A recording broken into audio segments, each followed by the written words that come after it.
నమస్తే. ప్రస్తుతం మనతో పాటు ఉన్నారు సోషల్ యాక్టివిస్ట్ కృష్ణకుమారి గారు. నమస్తే అండి. నమస్తే.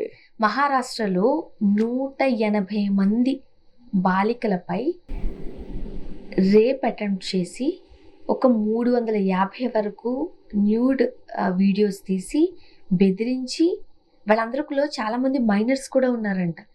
ఎంత ఘాతుకానికి పాల్పడ్డాడు అతను? ఇది ఈ సంఘటన నిజంగా ఈ మధ్య కాలంలో మహారాష్ట్ర కేంద్రంగా చాలా వివాదాలు ఇలాంటి విషయాలు బయటకు వస్తున్నాయి. ఒక రకంగా ఇట్లాంటివి బయటికి రావటం మంచిదే. బయటికి రావాలి, మాట్లాడాలి. అలాగే వాళ్ళపైన కేసులు నమోదు కావాలి, వాళ్ళకి త్వరితగతిన శిక్షలు పడితే ఇవి వేరే ప్రాంతాల వాళ్ళు అప్రమత్తం అవటానికి వీలవుతుంది. అయితే ఇప్పుడు ముందుగా ఈ కేసు గురించి చూసుకుంటే ఈ పిల్లవాడు 180 మంది అమ్మాయిల్ని, అంటే వివిధ వయసుల వాళ్ళు ఉన్నారు, వాళ్ళతోటి మాయమాటలు చెప్పి వాళ్ళని పూణే, బాంబే అట్లా తీసుకుని వెళ్ళి వాళ్ళని లైంగికంగా, అంటే వాళ్ళ ఇష్టపూర్వకంగా కావచ్చు, వేధించటం కావచ్చు, భయపెట్టడం కావచ్చు, ఏ రకంగానైనా సరే. మేజర్స్ అంటే కన్సెంట్ గురించి మనం అసలు మాట్లాడక్కర్లేదు, కానీ మైనర్స్కి కన్సెంట్ ఉన్నా చేయడానికి వీల్లేదు. సరే, అది అసలు వీడియోలు తీయాల్సిన అవసరం ఏంటి? వీడియోలు తీసి వాటితోటి మళ్ళీ బెదిరించటం ఇవన్నీ నిజంగా బాధాకరమైన విషయాలు. ఇది ఈ కేసు విషయంలో అతనికి ఇప్పుడు కేసు నమోదైంది. నమోదైన కేసు ప్రకారంగా అతనికి పోలీస్ కస్టడీ కూడా తీసుకున్నారు. ఈ పోలీస్ కస్టడీ తీసుకున్న తర్వాత ఇప్పుడు అతని ఫోను, ల్యాప్టాప్ అవన్నీ స్వాధీనం చేసుకుని దానిలో ఉన్న వీడియోలు చూసి ఒక రకంగా పోలీసులు కూడా అవాక్కయ్యారట. ఇప్పుడు ఈ పోలీస్ దాంట్లో సైబర్ క్రైమ్ పోలీసులు ఉంటారు కదా, వాళ్ళు దానిలో టెక్నీషియన్స్, వాళ్ళు ఇప్పుడు ఆ వీడియోలన్నింటినీ ఆల్రెడీ కొన్ని సోషల్ మీడియాలో ఫార్వర్డ్ కూడా అయినాయి అంట.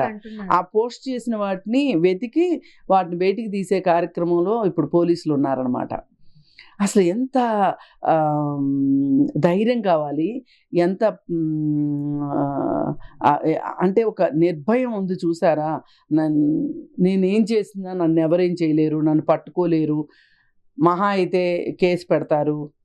అంటే ఒకరు ఇద్దరు అంటేనే అనుకుంటాం, ఓ 10 మంది 20 మంది అనేసరికి అరే అనుకుంటాం. ఇక్కడ అలా కాదు, 180 మంది అని అంటే ఎంత పెద్ద స్కెచెస్ ఉండాలి. అవును. అయితే ఇది ఇలా ఉంది కదా ఈ కేసు. నిన్న మొన్న టీసీఎస్లో, నాసిక్ టీసీఎస్ కంపెనీలో లవ్ జిహాద్ జరిగింది అని చెప్పి దాని గురించి వచ్చింది. అయితే అక్కడ బాధాకరం ఏంటి అంటే, మనకి ఇప్పుడు ఇక్కడంటే చిన్నపిల్లలు, చదువుకున్న వాళ్ళు ఉన్నారో లేదో డేటా అంతా మన దగ్గర లేదు. నిజంగా 180 మందా, లేకపోతే అంతకంటే తక్కువ మందా, లేదంటే అంతకంటే ఎక్కువ మందా, ఆ వివరాలు రావాల్సి ఉంది. అయితే ఇక్కడ టీసీఎస్ అంటే చదువుకున్న వాళ్ళు ఉంటారు కదా, ఇంజనీర్స్.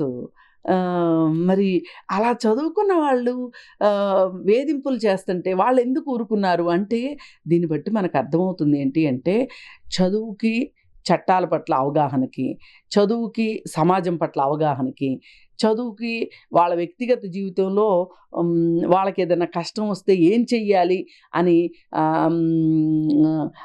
కేవలం ఈక్యూ లేదు అనేది మనకి ఇక్కడ క్లియర్ కట్గా అర్థమైంది. ఎందుకంటే ఇప్పుడు ఇలాంటివి ఏమైనా జరుగుతున్నప్పుడు చట్టాన్ని ఆశ్రయించవచ్చు కదా. ఇప్పుడు మామూలు వ్యక్తుల కంటే కూడా టెకీలకి కొంచెం టెక్నికల్ నాలెడ్జ్ ఎక్కువ ఉంటుంది. అందుకే వాళ్ళని టెకీస్ అనేది. ఇప్పుడు మనం ఎక్కడన్నా చూడండి, మనం ఉండే చోట్ల కూడా మామూలు వాళ్ళు ఒక రకంగా రియాక్ట్ అయితే, ఏదైనా సమస్య వచ్చినప్పుడు అపార్ట్మెంట్స్ ఇట్లాంటి చోట ఈ సాఫ్ట్వేర్ వాళ్ళు ఇంకో రకంగా రియాక్ట్ అవుతారు.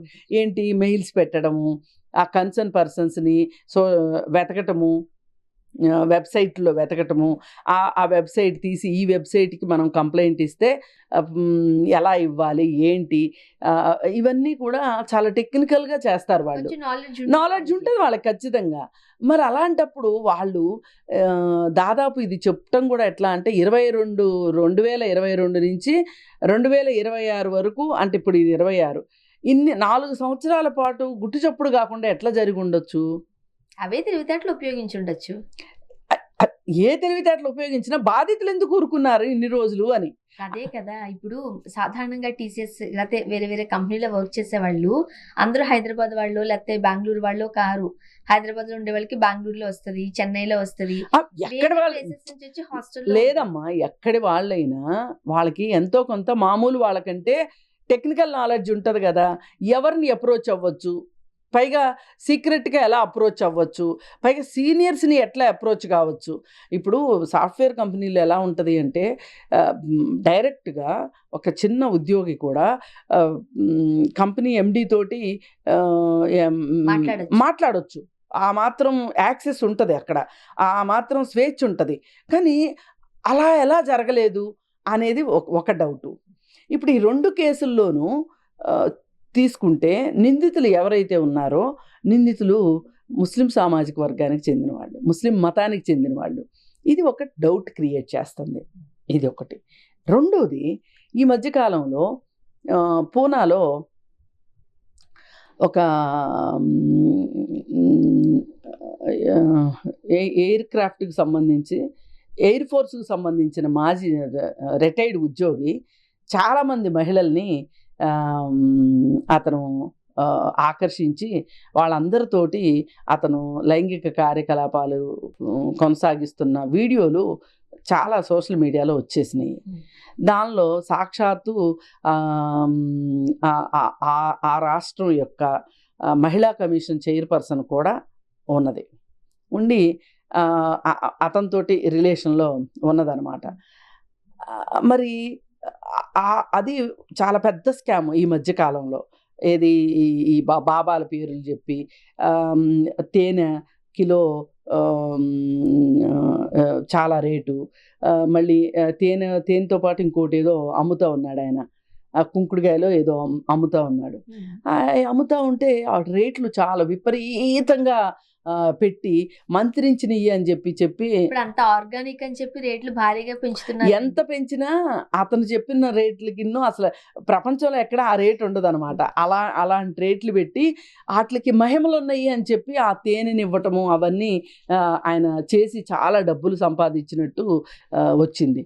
అది దాని మీద మామూలుగా మాట్లాడవలసిన వాళ్ళు చాలామంది మాట్లాడలేదు. అది ఒక రకంగా బీజేపీ పార్టీని కూడా ఇరుకుని పెట్టిన పని అయ్యింది ఆ స్కాము.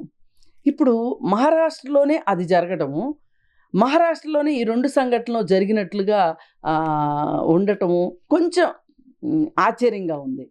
ఎందుకంటే ఇక్కడ ఈ చిన్నపిల్లలు వీళ్ళు వల్నరబుల్గా ఉంటారు, మనం వీళ్ళని అర్థం చేసుకోవచ్చు. కానీ టీసీఎస్లో ఎంప్లాయీస్ ఎట్లా సహించారు అన్నదే మనకిప్పుడు ప్రశ్నార్థకం అనమాట. అందుకని 180 మంది పిల్లల్ని ఇలా అతను చేసేంత వరకు అసలు చట్టం ఏం చేస్తుంది? ఇప్పుడు ఈ కేసులో ఆ ఏరియాలో పోలీసులు ఉంటారు, ఈ ఇంతమంది బాధితులకు సంబంధించిన తల్లిదండ్రులు ఉంటారు, బ్రదర్స్ ఉంటారు, సిస్టర్స్ ఉంటారు. లేదు వాళ్ళు స్కూల్కి వెళ్ళే పిల్లలైతే ఇవాళ సెల్ ఫోన్ లేని ఆపరేట్ చేయని పిల్లలు ఎవరు ఉండట్లేదు కదా. ఇప్పుడు ఎక్కడైనా సరే 100 అనేది కాల్ చేయొచ్చు అనేది కూడా ఉంది కదా. మరి అసలు ఇవాళ సమాజం ఏ స్థితిలో ఉంది? ఇవాళ మోసాలు చెయ్యాలి అనుకునే వాళ్ళు, నిందితులు టెక్నాలజీని పూర్తిగా వాడుకుంటుంటే బాధితులు మట్టుకు అసలు టెక్నాలజీని పట్టించుకోవట్లేదు. ఒకరు కాదు, ఇద్దరు కాదు, 180 మందిలో ఒక్కరికి కూడా ధైర్యం చూపించలేకపోయారా? తెగువ అందుకే చూపించలేకపోయారా అని? అందుకే కొంచెం అనుమానాస్పదంగా ఉన్నది. ఇప్పుడు ఈ ఈ ఈ ఈ- ఈ ఎయిర్ ఫోర్స్ ఎంప్లాయీ చేసిన దానికి ఈ 2 సంఘటనలు. సంఘటనలు బ్యాలెన్స్ అయిపోతాయి అనుకుని మహారాష్ట్రలో ఇది ఏమైనా జరుగుతుందా అనే అనుమానం కూడా వస్తుంది. ఎందుకంటే నిన్న టీసీఎస్ గురించి మాట్లాడినప్పుడే నేను చాలా అనుమానాలు వ్యక్తం చేయాల్సి వచ్చింది. అది అయిపోయింది, ఈరోజు చూస్తే ఇది బయటకు వచ్చింది. అందుకని వేచి చూడాలి ఈ కేసుల్లో ఏమవుతుందో. కానీ ఒకటే అండి, ప్రస్తుతానికి కస్టడీలో కస్టడీలో ఉన్నాడు, అతను విచారణ ఎదుర్కోవాల్సిందే. ఎందుకంటే అతని ఫోన్లో అన్ని ఫోటోలు దొరికిన తర్వాత అంటే ఈ లెక్కన అసలు సమాజం ఏ పరిస్థితిలో ఉంది అనేది ఆలోచించాలి. ఇట్లాంటి పరిస్థితుల్లో ఏ అమ్మాయి అయినా చిక్కుకుంటే గనక ఆ అమ్మాయి తాలూకు కుటుంబ సభ్యులు భయపడకుండా సైబర్ క్రైమ్ ఆఫీసుల్ని మీరు అప్రోచ్ అవ్వండి. మీరు అసలు అక్కడికి వెళ్ళక్కర్లేదు, వాళ్ళే మనం కంప్లైంట్ చేస్తే వాళ్ళు మన ఇంటికి వచ్చి స్టేట్మెంట్ తీసుకుంటారు. అంతటి అవకాశం ఉన్నప్పుడు ఇలాంటి అవకాశాలను ఉపయోగించుకొని నేరస్తుల్ని పట్టించమని చెప్పి మిమ్మల్ని మీరు రక్షించుకోండి అని చెప్పదలుచుకుంటాను. థ్యాంక్ యూ అండి.